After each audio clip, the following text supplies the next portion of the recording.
It's good to see people using their platforms to talk about what it means to be a father and how rewarding it can actually be. Urban bluegrass and the Bible.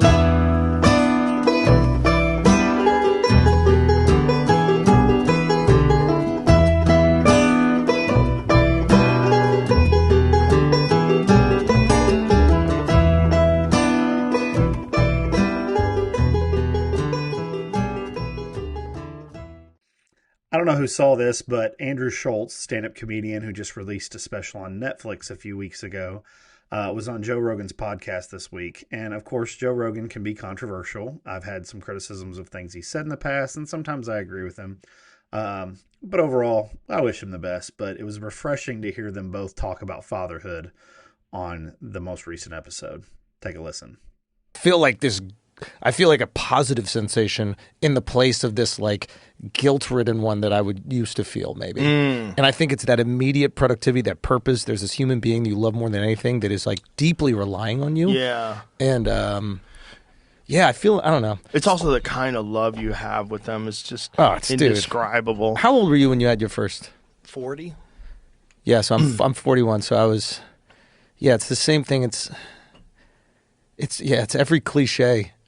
It's amazing you spend all this time as a comedian, like thinking of unique or different angles, and then you're presented with your child, and like every feeling you have is the most cliched feeling that everybody has ever described in having a child. Yeah, and then you don't mind when babies are crying on airplanes anymore. Dude, it completely changes everything.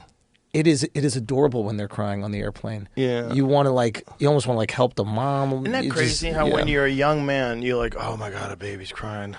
You like look for something to cover your ears with. That's also a big city thing. Be a kid in the city. Well, especially you're a kid in the city, and then you go from that to being a stand-up comedian. So you're a nighttime nightclub guy. Like the whole baby crying, like, oh Jesus. Yeah. It's like, whoa, some bad decision making going on over there. Yeah. Yeah. But it is, I wish that, I would like us to change that a bit. I think that's the thing that's kind of missing in like this masculinity movement is fatherhood. Like I hear a lot of guys talking about. Is there a masculinity movement going on? Apparently on these pods that we do.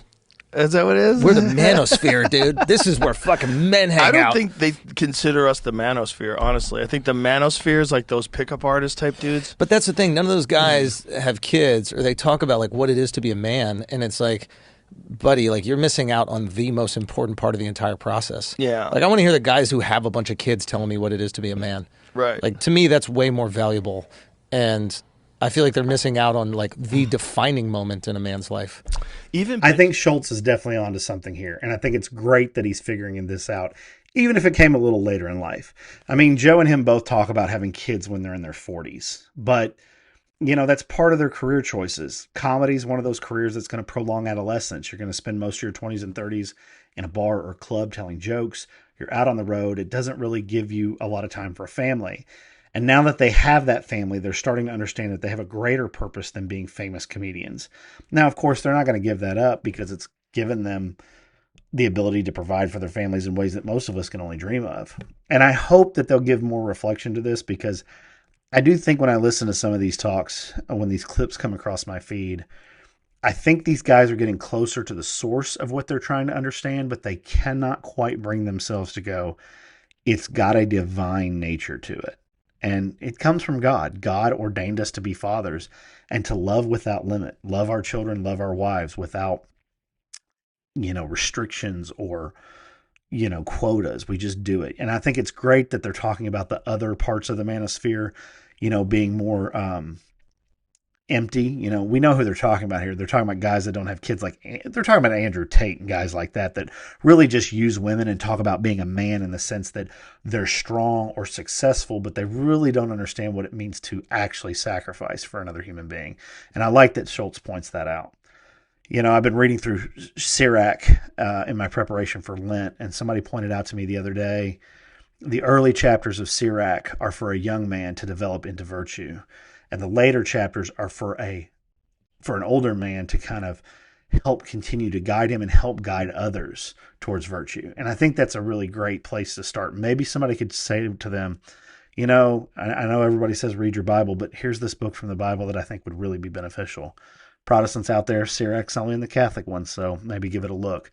But anyway, I think it's great they're finding this. I think it's great that they're advocating being fathers and being more focused on your family. I just hope people hear it, and I'm glad they have a big enough platform to maybe get some of these young guys out there to think there's more to life than myself and my wants, because that ultimately is going to bring you more happiness than anything else you could find. Anyway, I hope you guys enjoyed this. I hope you're having a great week. Hope you have a blessed weekend, and I hope you keep aging towards perfection. Urban bluegrass and the Bible.